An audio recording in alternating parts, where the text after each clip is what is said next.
¿Murió realmente la Virgen María? ¿Y Elías y Enoc regresaron al cielo? Los misterios que la Iglesia no se atreve a explicar hasta ahora. Durante siglos, se nos ha enseñado una versión aceptada de lo que sucedió con los grandes personajes bíblicos. Se nos habla del tránsito de María, del rapto de Enoc, de la ascensión de Elías en un carro de fuego. Pero, ¿alguna vez te has preguntado por qué estos eventos parecen estar rodeados de un silencio incómodo dentro del cristianismo tradicional? Una antigua tradición, escondida en los márgenes de manuscritos olvidados, sugiere que ni María murió como los demás mortales, ni Enoc ni Elías simplemente subieron sin dejar rastro. Hay documentos que apuntan a un plan celestial diferente, uno que fue ocultado a propósito. ¿Y si te dijera que la Virgen María jamás murió, porque su cuerpo no era como el nuestro? ¿Y si Enoc y Elías no fueron llevados directamente al cielo, sino que fueron retenidos para un propósito final aún no cumplido? Lo que estás a punto de descubrir no es una simple historia. Es una revelación. Una que cambiará la forma en que ves las Escrituras, el cielo, y el final de los tiempos. La muerte que nunca ocurrió, el enigma del cuerpo de María. ¿Por qué no existe una tumba con sus restos? ¿Qué nos ocultaron los primeros siglos del cristianismo? Cuando hablamos de la Virgen María, Madre de Jesús, uno de los aspectos más desconcertantes no es solo su papel en la historia de la salvación, sino lo que ocurrió después. A diferencia de los apóstoles y otros personajes bíblicos, no existe ninguna reliquia corporal de María. No hay huesos, no hay tumba verificada, no hay lugar de peregrinación donde reposen sus restos. ¿No te parece extraño? La Iglesia Católica habla del dogma de la Asunción, proclamado en 1950 por el Papa Pío XII, que declara que María fue llevada al cielo, en cuerpo y alma. Pero, ¿por qué un dogma tan fundamental se proclamó casi 2000 años después de los hechos? ¿Y por qué no hay consenso entre las diferentes ramas del cristianismo sobre si María murió o no? En algunos textos apócrifos, se insinúa que María se durmió y luego fue llevada al cielo. Este sueño, conocido como el dormitio, no es considerado una muerte real, sino un tránsito misterioso. Pero otros documentos, como el Evangelio de María o el Protoevangelio de Santiago, nunca mencionan una muerte física, sino una transformación. Incluso en los primeros siglos, los padres de la Iglesia debatían si María murió o no. San Epifanio de Salamina, en el siglo IV, llegó a decir que nadie sabe con certeza si ella murió o no. Y esto lo afirma un obispo y teólogo del siglo IV. ¿Cómo es posible que el hecho más importante de la Madre de Cristo sea un misterio tan grande? Algunos investigadores bíblicos contemporáneos plantean una hipótesis radical: el cuerpo de María no podía morir, porque no estaba sujeto a la corrupción del pecado original. Como portadora del Hijo de Dios, su cuerpo habría sido purificado más allá de lo humano, algo similar a lo que las antiguas culturas llamaban divinización. ¿Estamos ante una figura humana, o ante un ser de naturaleza divina desde su concepción? ¿Y si el cuerpo de María fue tomado por el cielo para evitar que el mundo descubriera una verdad aún más impactante? ¿Una verdad que conectaría con Enoc y Elías, y con el regreso de estos en los tiempos finales? Este no es el final del misterio. Es apenas el comienzo. Enoc, el hombre que caminó con Dios. ¿Y nunca murió? ¿Dónde está realmente Enoc? ¿Por qué su historia fue borrada del relato cristiano moderno? Génesis 5 y 24 lo dice sin rodeos. Y caminó Enoc con Dios, y desapareció, porque Dios se lo llevó. Eso es todo. Un versículo. Una línea. Y un misterio que ha inquietado a teólogos, místicos y estudiosos durante siglos. ¿Quién era Enoc realmente? ¿Por qué no se menciona su muerte como con los demás patriarcas? ¿Qué significa exactamente Dios se lo llevó? ¿A dónde? ¿Por qué? En el libro de Enoc, un texto considerado apócrifo por la mayoría de las iglesias, pero venerado en la iglesia etíope durante siglos, se relata una versión completamente diferente, Enoc no solo fue llevado por Dios, sino que fue transformado en un ser celestial. Un vigilante. Un observador de los cielos. Una figura que tiene acceso a los secretos del universo y al destino de los ángeles caídos. Enoc, según este texto prohibido, habría tenido acceso a los libros del cielo, a los nombres de los ángeles rebeldes, a las cámaras donde se guardan los secretos del juicio final. ¿Por qué estos conocimientos le fueron concedidos a un hombre? ¿Por qué Enoc fue apartado del mundo sin morir? Muchos teólogos marginales afirman lo siguiente: Enoc fue apartado del tiempo. No está muerto, pero tampoco está vivo, en el sentido humano. Fue colocado en una dimensión suspendida. Un lugar de reserva celestial. Porque no es un simple personaje del pasado, sino una pieza clave para el futuro. Algunos textos rabínicos afirman que Enoc se convirtió en el ángel Metatrón, uno de los seres más misteriosos de la literatura mística judía. Un ángel que conserva la memoria del mundo, y cuya función será revelar los secretos finales cuando llegue el día del Señor. ¿Podría ser que Enoc, junto con Elías, esté reservado para regresar a la tierra en los últimos tiempos? ¿Podría ser uno de los 2 testigos de Apocalipsis 11, que aparecerán para profetizar durante los días más oscuros de la humanidad? Si Enoc no murió, y si María fue llevada sin dejar restos, entonces estamos ante un patrón que se repite. Dios ha apartado ciertos cuerpos, ciertas vidas, ciertos testigos, para un propósito que el mundo aún no está listo para comprender. Y ese propósito se conecta directamente con Elías. Elías y el carro de fuego, un profeta, o un elegido que escapó de la muerte. ¿Quién fue realmente Elías? ¿Un hombre o un enviado? ¿Y qué clase de carro lo arrebató de la tierra? El segundo libro de los Reyes narra uno de los momentos más desconcertantes de todo el Antiguo Testamento. Y aconteció que yendo ellos y hablando, he aquí un carro de fuego con caballos de fuego apartó a los 2, y Elías subió al cielo en un torbellino. 2 Reyes 2:11. Esta imagen icónica ha sido interpretada durante siglos como una ascensión gloriosa, pero algo en este relato no cuadra del todo. ¿Por qué un carro de fuego? ¿Por qué ese detalle visual tan específico, tan simbólicamente poderoso? ¿Por qué un torbellino? Algunos estudiosos místicos han sugerido que Elías no fue llevado al cielo tal como lo imaginamos, sino que fue trasladado a un plano distinto de existencia, igual que Enoc. Un lugar donde el tiempo no pasa. Un espacio reservado. Porque Elías, como Enoc, tampoco murió. Y eso representa un problema teológico importante.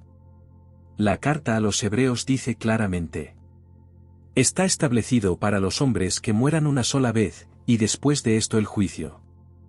Hebreos 9:27. Entonces, si Enoc y Elías no han muerto, ¿significa eso que aún no han sido juzgados? ¿Que aún están esperando cumplir una misión? En el Apocalipsis, capítulo 11, se habla de 2 testigos misteriosos que profetizarán con poder durante 1260 días, harán descender fuego del cielo, cerrarán los cielos para que no llueva, y finalmente serán asesinados por la bestia. ¿Y qué ocurre después? Resucitan y ascienden al cielo frente a todos. Muchos exégetas bíblicos han señalado que los poderes descritos en estos 2 testigos coinciden con los milagros de Elías y Moisés.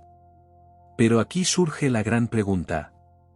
Si Moisés ya murió, y su cuerpo fue disputado entre el arcángel Miguel y Satanás, Judas 1:9, ¿no sería más lógico que los 2 testigos sean Enoc y Elías, los únicos 2 hombres en la Biblia que nunca murieron? Algunos documentos ocultos dentro de la literatura judía y gnóstica sugieren que Elías no fue un simple profeta. Era un recolector de almas, un intermediario entre el cielo y la tierra. Incluso Juan el Bautista, según palabras de Jesús, vino en el espíritu de Elías. ¿Era eso una metáfora, o una reencarnación real? ¿Una manifestación de un alma antigua que aún no ha cerrado su ciclo? La idea de que Elías fue llevado al cielo no significa que entró directamente a la gloria eterna. no. Elías fue preservado. Apartado. Porque su tiempo aún no ha terminado. Y aquí es donde el misterio alcanza su punto más oscuro. ¿María, Enoc y Elías están conectados por un mismo designio? ¿Y si fueran parte de un plan celestial secreto para el final de los tiempos? La conexión prohibida, María, Enoc y Elías en un plan celestial secreto. ¿Tres figuras intocables por la muerte? ¿Tres cuerpos ausentes de la tierra? ¿Una conspiración divina para los últimos días? Detente y piensa. Tres personajes. Tres historias distintas. Tres cuerpos que nunca fueron encontrados ni sepultados en la tierra. La Virgen María, sin tumba oficial, sin restos óseos, con una proclamación tardía sobre su asunción. Enoc, caminó con Dios y desapareció. Elías, arrebatado por un carro de fuego en un torbellino. ¿Coincidencia? ¿O evidencia de un patrón deliberado? Los teólogos más osados, aquellos que han sido callados, ridiculizados o marginados, sostienen una teoría escalofriante: estas tres figuras fueron apartadas del mundo físico porque forman parte del cónclave del fin. Un grupo elegido desde la eternidad para manifestarse en los momentos más oscuros de la humanidad. Y no como simples profetas, sino como instrumentos del juicio. En ciertos fragmentos del libro de los Jubileos y en comentarios místicos del Zohar, se habla de un grupo de los que no probaron la corrupción, personas que fueron purificadas totalmente y que serían preservadas para los días finales, cuando el velo entre el cielo y la tierra se rasgue. Y lo más perturbador es esto: ninguno de los tres cumplió con el ciclo humano completo. Enoc fue llevado antes del diluvio, antes del pacto, antes de la ley. Elías fue arrebatado antes de la venida del Mesías. María fue asunta después de la resurrección, pero antes del cierre del tiempo apostólico. Y si María no solo fue preservada por su pureza, sino también por su rol como la mujer del Apocalipsis, la que aparece vestida del sol, con la luna bajo sus pies y una corona de 12 estrellas?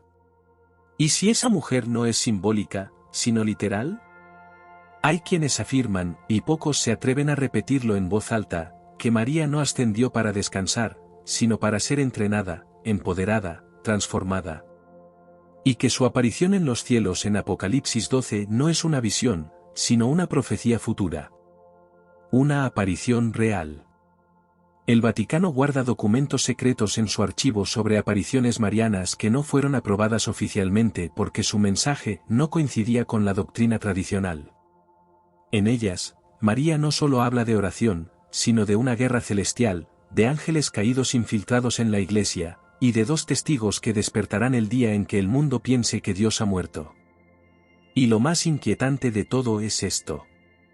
Algunas profecías dicen que cuando veamos aparecer a dos hombres con vestiduras antiguas predicando en las calles de Jerusalén, no pasará mucho tiempo antes de que una mujer coronada descienda también, trayendo juicio, fuego y redención para los fieles. ¿Están María, Enoc y Elías vivos y esperando? Los tres no muertos, ¿por qué Dios los apartó del ciclo de la muerte? ¿Qué tienen en común María, Enoc y Elías, que ni la muerte pudo tocarlos? ¿Qué propósito divino o aterrador los mantiene fuera del polvo? La humanidad entera ha sido marcada por una ley irrevocable: polvo eres, y al polvo volverás. Génesis 3 y 19. Pero hay tres excepciones. Tres que rompen la regla. Tres que desafían el orden de la creación. ¿Por qué? Porque en ellos se cumple un misterio mayor. No fueron simplemente apartados, fueron preservados. Consagrados. Reservados para el momento exacto en que el cielo vuelva a tocar la tierra. Hay una enseñanza que ha sido silenciada desde los primeros siglos del cristianismo, especialmente tras la institucionalización de la fe. Algunos cuerpos no fueron hechos para la corrupción. No porque fueran divinos, sino porque debían mantenerse intactos para una tarea futura. Los místicos cristianos antiguos hablaban de los incorruptibles, aquellos que, como vasos sagrados, fueron sellados por Dios para una revelación final. Y entre ellos, María, Enoc y Elías ocupan un lugar especial. Elías fue la llama profética. Enoc fue el guardián de los secretos. Y María, la portadora del Verbo. Juntos, formarían un triángulo perfecto. Profecía, revelación y cumplimiento. Pero aquí viene lo más inquietante. En la tradición etíope y en textos gnósticos enterrados durante siglos en cuevas del desierto, se menciona un cuarto preservado. Un cuarto ser que no ha sido revelado aún. Un ser conocido como el testigo mudo, alguien que fue sellado antes de la fundación del mundo y que caminaría entre los hombres en la última generación sin que lo notaran. ¿Y si este cuarto elegido ya está entre nosotros? Algunos aseguran que María, Enoc y Elías no están inactivos, sino que han sido enviados secretamente al mundo en distintas épocas para observar, intervenir y proteger la línea de la verdad. Ellos serían los guardianes ocultos del tiempo final. Y cuando los dos testigos de Apocalipsis aparezcan, serán el disparo inicial del gran despertar. ¿Te has preguntado por qué tantas apariciones marianas incluyen mensajes sobre el fin del mundo, la purificación del clero, y una gran tribulación que vendrá desde dentro de la Iglesia? ¿Y por qué muchas de estas visiones han sido archivadas, ocultas o directamente negadas por el Vaticano? Porque reconocer la verdad significaría admitir que algunos de los muertos nunca murieron, y que la historia humana aún no ha visto su capítulo más oscuro. Y ellos están esperando. Los secretos del Vaticano, documentos, visitaciones y el silencio que grita. ¿Qué saben los altos jerarcas religiosos que nunca han contado? ¿Por qué se ocultan ciertas apariciones? ¿Y quién teme que María, Enoc y Elías regresen? Dentro de los muros del Vaticano existe un lugar al que pocos han tenido acceso. El archivo secreto apostólico. Kilómetros de estanterías bajo tierra, protegidos con sensores, cámaras y la más absoluta confidencialidad. En ese lugar están los documentos que el mundo nunca debió leer. Cartas de exorcistas muertos en circunstancias extrañas. Testimonios de monjas que vieron a la Virgen advertir sobre el humo de Satanás entrando a la iglesia. Informes de apariciones marianas que no fueron aprobadas, no porque fueran falsas, sino porque decían demasiado. Un caso específico resalta por encima del resto. La aparición de Akita, Japón, 1973, en la cual la Virgen se apareció a la hermana Agnes Sasagawa y le dijo: la obra del demonio se infiltrará incluso en la iglesia, de tal manera que uno verá cardenales oponiéndose a cardenales, obispos contra obispos. Y advirtió una gran tribulación venidera, con fuego cayendo del cielo y purificación global. ¿Y qué hizo el Vaticano? Primero, la reconoció. Luego, la silenció. ¿Y por qué? Porque en esa misma aparición, la Virgen habló de su regreso visible, y mencionó que los guardianes del cielo vendrían con ella a combatir una oscuridad que ya no se esconde. Muchos creen que estos guardianes no son otros que Enoc y Elías. En escritos esotéricos tempranos como el libro secreto de Juan y los Hechos de Tomás, hay referencias a 3 lámparas que serán encendidas antes del día de la oscuridad. Las lámparas no son objetos, son personas. Una mujer con corona. Un anciano con vestiduras de fuego. Un hombre con rostro oculto que camina entre las multitudes y conoce los secretos del firmamento. Y ahora, la gran pregunta que se niega a morir. ¿Por qué estos textos han sido eliminados de los cánones oficiales? ¿Por qué las apariciones que hablan de guerra espiritual son censuradas? ¿Y por qué las figuras que no murieron son ignoradas en la teología contemporánea? Porque aceptar estas verdades implicaría admitir que el plan de Dios no está completamente revelado.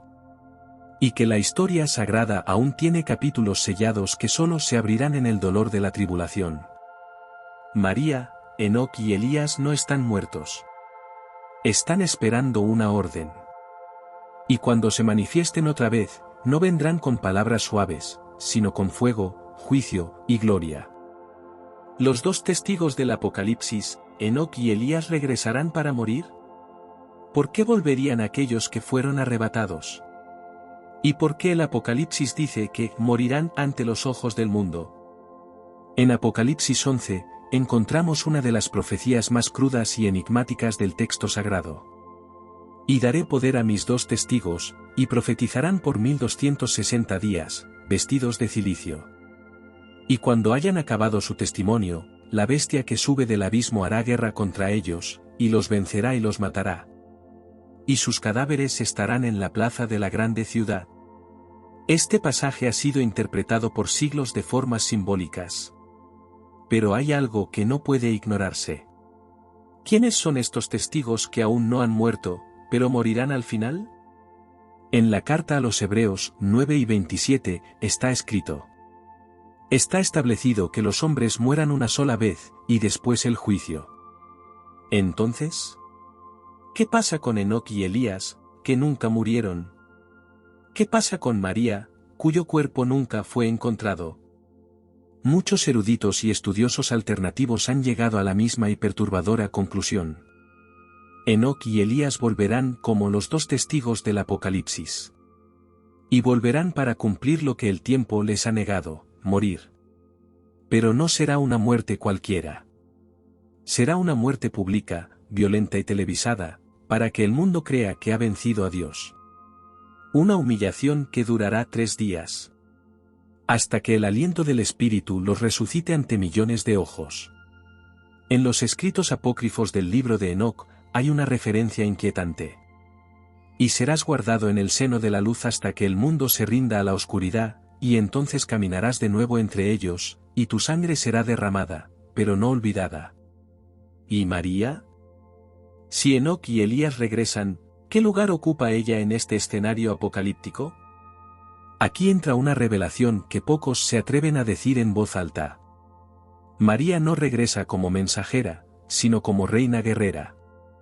Ella es la mujer del Apocalipsis 12, la que huye al desierto para ser protegida. Y la que libra una batalla contra el dragón por el destino de las almas. Mientras los 2 testigos sangran en las plazas de una ciudad corrompida. Ella observará desde el cielo. Hasta que, al tercer día, el cielo se abra, y la guerra final comience. Todo esto no es un mito. Es una operación divina secreta que se desarrolla a través de los siglos, y que pronto saldrá a la luz. Ellos fueron llevados sin morir. Volverán para morir en nombre de la verdad. Y luego regresarán con poder, para juzgar a los vivos y a los muertos.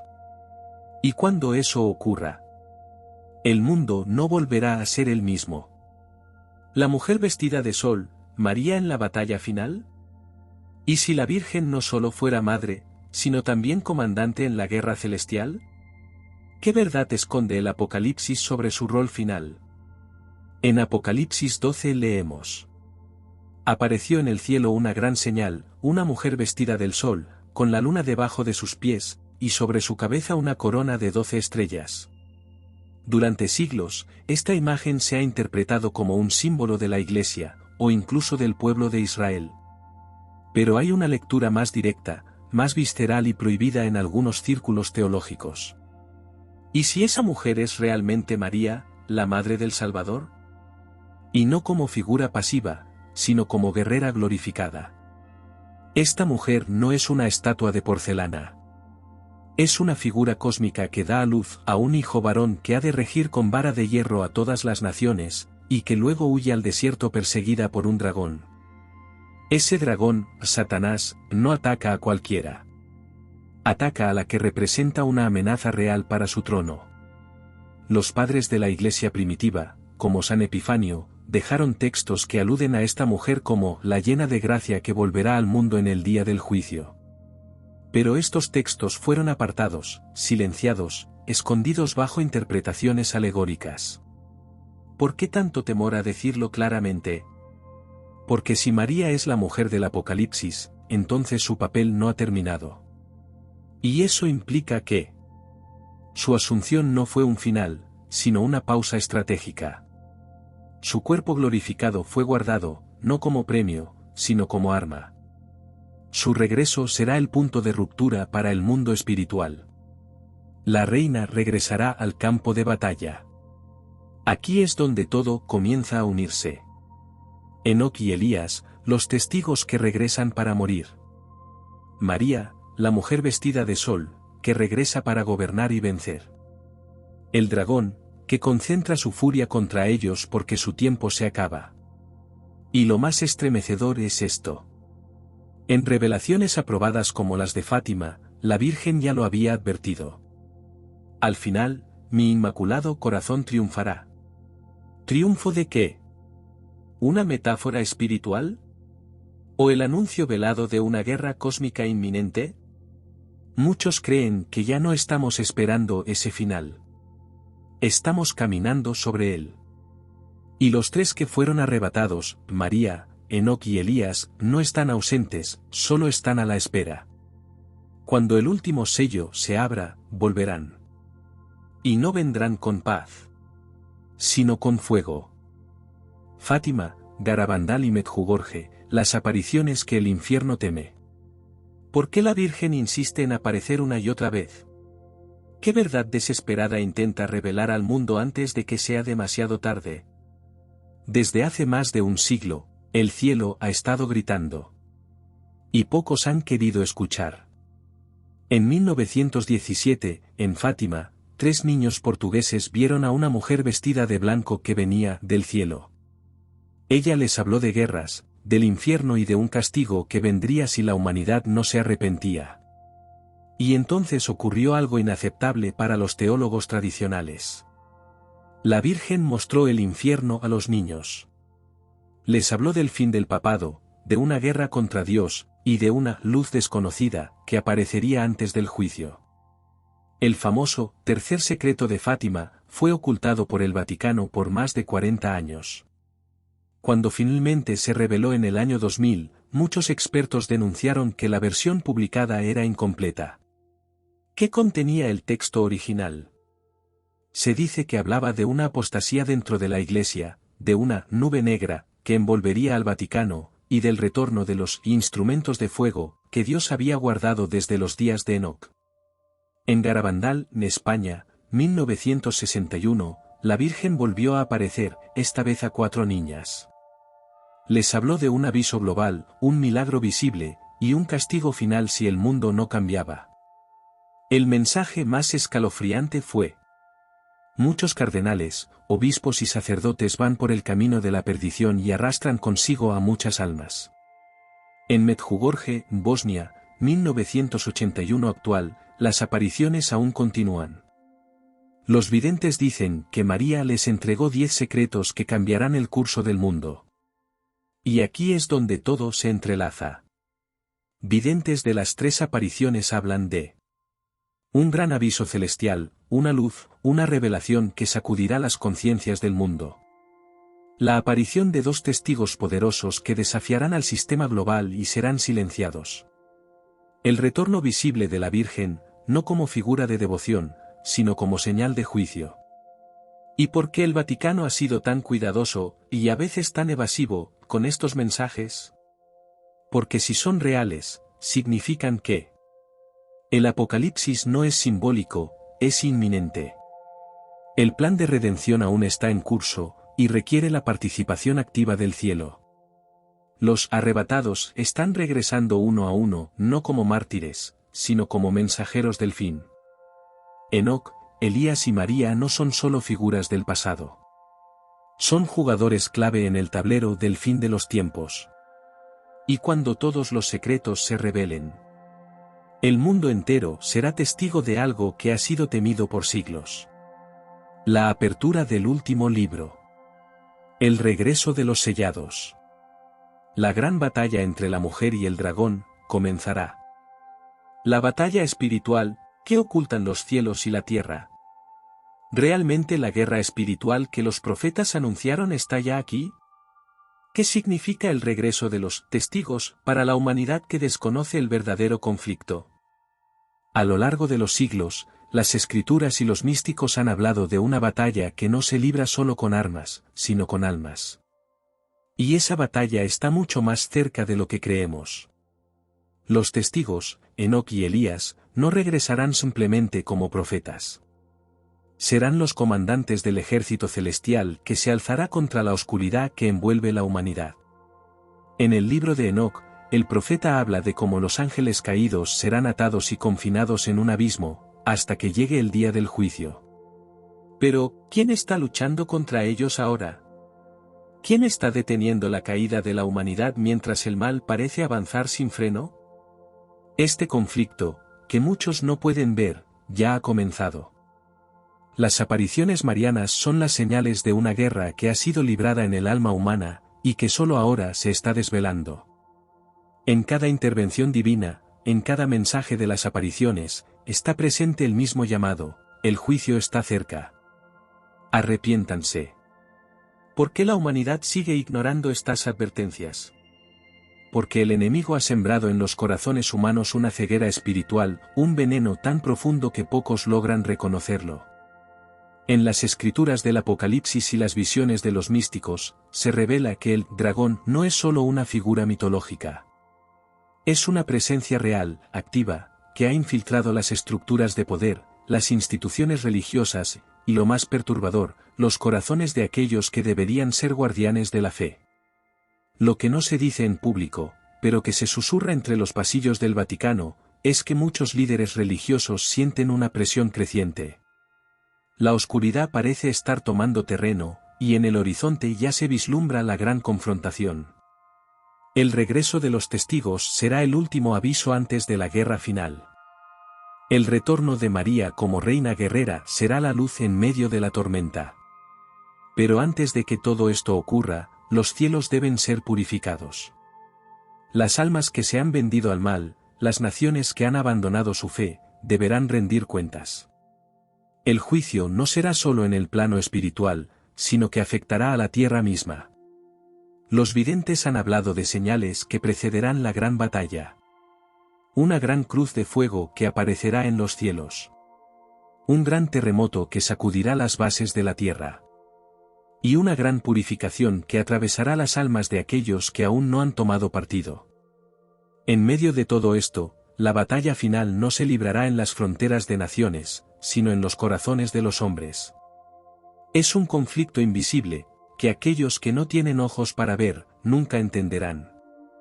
Y cuando los cielos se abran, cuando el poder de Enoc, Elías y María se manifiesten de forma definitiva, será demasiado tarde para los que no creyeron. Pero para aquellos que han mantenido la fe, la victoria será final y eterna. La falsa luz y la ilusión del anticristo. ¿Qué es la falsa paz que el mundo ansía? ¿Y qué papel jugará la figura del anticristo en el enfrentamiento final entre el bien y el mal? En Apocalipsis 13, se nos presenta a la bestia, la figura central del anticristo, que llevará al mundo hacia la perdición. Y se le dio poder para hacer guerra contra los santos y vencerlos, y se le dio autoridad sobre todo linaje, pueblo, lengua y nación. El anticristo no vendrá con un rostro de terror, sino con una sonrisa seductora, un líder carismático que atraerá a las masas con promesas de paz, prosperidad y unidad global. Esta falsa paz será la mayor trampa que jamás haya existido. La falsa luz se manifestará en todos los rincones de la sociedad, en las religiones, en los gobiernos, en los medios de comunicación. El mundo será engañado por una falsa unidad, un ideal de amor y tolerancia que esconde la oscuridad más profunda. El anticristo no será simplemente un dictador, sino un líder espiritual que atraerá a millones con su falsa fe. En las revelaciones privadas de muchos místicos modernos, se describe que el anticristo será un hombre de gran poder, conocido por falsas curas milagrosas y por prometer soluciones inmediatas a los problemas del mundo. Su primera acción será atraer a los líderes religiosos a su causa, buscando legitimarse con el apoyo de aquellos que deberían haber sido los guardianes de la verdad. Pero la paz será solo una ilusión. El anticristo no busca salvar, sino destruir, y su objetivo será eliminar a todos aquellos que rechacen su dominio. En el mundo entero, comenzarán a ocurrir persecuciones masivas, y la fe cristiana será perseguida con una ferocidad desconocida. Los señales del regreso de María y los dos testigos serán lo que finalmente desencadenará la confrontación directa. Su intervención celestial será el único obstáculo entre la humanidad y la oscuridad eterna que el anticristo buscará imponer. Y mientras el anticristo construye su reino en la tierra, María se prepara en el cielo para la guerra espiritual que se avecina. La batalla final será violenta. No habrá un campo de batalla físico, sino una guerra en los corazones, una lucha por las almas de la humanidad. La luz divina será el último refugio, el único lugar seguro en medio de la tormenta. El gran engaño ha comenzado. Cada día más personas caerán bajo el hechizo del anticristo, buscando su promesa de paz mientras el mal consume el mundo entero. Pero no habrá rendición para aquellos que permanecen fieles. El último acto de María, Enoc y Elías será desvelar la verdad, exponer al anticristo por lo que realmente es, y traer la justicia divina al mundo. La triunfante revelación, el regreso de la verdadera luz. ¿Qué sucederá cuando las oscuras fuerzas del anticristo se encuentren cara a cara con el poder de la Virgen y los testigos? Cuando el anticristo comience a dominar el mundo, el caos y el sufrimiento serán inevitables. Pero en medio de esta oscuridad, la verdadera luz se alzará con fuerza. Las escrituras hablan de una batalla final, en la que el dragón, el poder del mal, se alzará contra los elegidos, contra los justos. Pero el desenlace no es incierto, la victoria será de la luz. Y es en este momento de desesperación global que María, la mujer vestida de sol, será la líder de la resistencia celestial. María no es solo la madre de Jesús, sino la madre de todos los redimidos, la guerrera del pueblo de Dios. En los momentos más oscuros, ella despierta la conciencia de la humanidad. No con violencia, sino con la potencia del amor y la verdad divina. El regreso de los testigos Enoc y Elías marcará el inicio del fin del dominio del anticristo. Estos dos hombres de Dios, resucitados para cumplir su misión final, no serán meros predicadores. Serán los portadores de la última verdad, la confrontación directa entre el bien y el mal, entre la justicia de Dios y la tiranía del anticristo. Enoc y Elías predicarán el juicio que se avecina y llamarán a la conversión final. Pero este llamado no será fácil de aceptar, pues el anticristo ha sellado ya los corazones de muchos con su falsa paz. Los elegidos de Dios serán perseguidos, y muchos morirán por su fe. El signo del triunfo será la gran manifestación de la Virgen. En una intervención divina, se abrirán los cielos, y la luz de Dios será tan intensa que ciegue la visión de los impíos. La oscuridad del anticristo será finalmente revelada, y su reino de terror comenzará a desmoronarse. En este momento culminante, el cielo y la tierra se encontrarán en una revelación gloriosa. La tierra temblará, los cielos se rasgarán, y aquellos que hayan elegido al anticristo, serán rechazados. La humanidad se enfrentará al juicio final, no de un Dios vengativo, sino de un Dios justo, que ofrecerá la oportunidad final de redención a todos aquellos que se hayan arrepentido. El juicio será doloroso, pero necesario. Las fuerzas del mal, que durante siglos dominaron el corazón de los hombres, serán destruidas para siempre. ¿Y qué ocurrirá con los elegidos?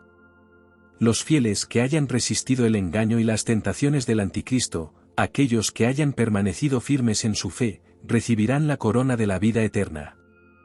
No será el fin del mundo en un sentido total. Será el fin de una era de oscuridad y el comienzo de una era de luz eterna. La Virgen María, que siempre ha estado cerca de sus hijos, ahora se alzará como la reina vencedora, reinando con Cristo en un nuevo cielo y nueva tierra. Los testigos, Enoc y Elías, habrán cumplido su misión, y con la victoria del bien, el mundo será purificado, y la humanidad será restaurada. La purificación y la restauración del mundo. ¿Cómo será la nueva era después de la gran batalla espiritual? ¿Qué consecuencias tendrá la victoria final de la luz sobre las fuerzas del mal? Tras el glorioso triunfo de la luz divina, el mundo será transformado. Pero antes de esta renovación, una purificación profunda debe ocurrir. La purificación será la etapa final en la que las almas de los impíos serán separadas de los justos. Será un proceso doloroso y devastador, donde aquellos que se han apartado del camino de Dios deberán enfrentar su juicio final. Las naciones que han seguido el anticristo sufrirán el castigo de su rechazo a la verdad. En este momento, las fuerzas del mal, lideradas por el anticristo, serán destruidas para siempre, y sus seguidores, aquellos que han adorado al falso Mesías, serán consumidos por el fuego del juicio divino. La gran luz, la manifestación del reino de Dios, será tan poderosa que destruirá todo lo impuro. Los cielos, purificados, se abrirán, y la luz celestial inundará la tierra, revelando la verdad de Dios a toda la humanidad. Este será el momento de la restauración. La tierra será sanada.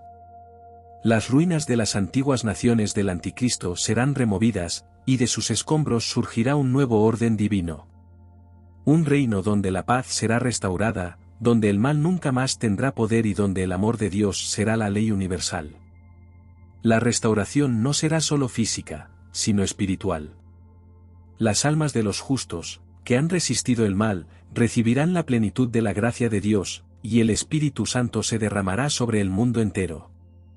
El reino de Cristo comenzará en la Nueva Jerusalén, una ciudad celestial donde el amor, la justicia y la paz gobernarán para siempre. Las promesas hechas por Cristo durante su vida en la tierra se cumplirán, y los justos heredarán el reino eterno. Los últimos serán los primeros. Aquellos que sufrieron por su fe, aquellos que fueron perseguidos, aquellos que resistieron al anticristo, serán los principales en este nuevo orden. La humanidad será purificada, y se dará paso a una nueva era, donde el cielo y la tierra se encontrarán en perfecta armonía. La gran promesa de la Virgen. María, como reina del cielo, será coronada en este reino de luz. Ella, la mujer que ha sido la madre espiritual de la humanidad, será la protectora de los elegidos y la guía de los justos. En su última aparición, la Virgen pronunciará una bendición final para los fieles que han resistido la prueba del mal. Mis hijos, el reino de Dios es vuestro, porque habéis luchado y perseverado. Vuestra fe ha sido vuestra salvación. Entrad en el gozo del Señor, donde no habrá más llanto ni dolor. Así, el reino de paz y de justicia comenzará, y aquellos que han sido purificados por el fuego de la prueba vivirán en una eternidad llena de amor y gloria. La última batalla habrá sido librada, pero el reino de Cristo será eterno. La creación regenerada, una nueva era de divina luz.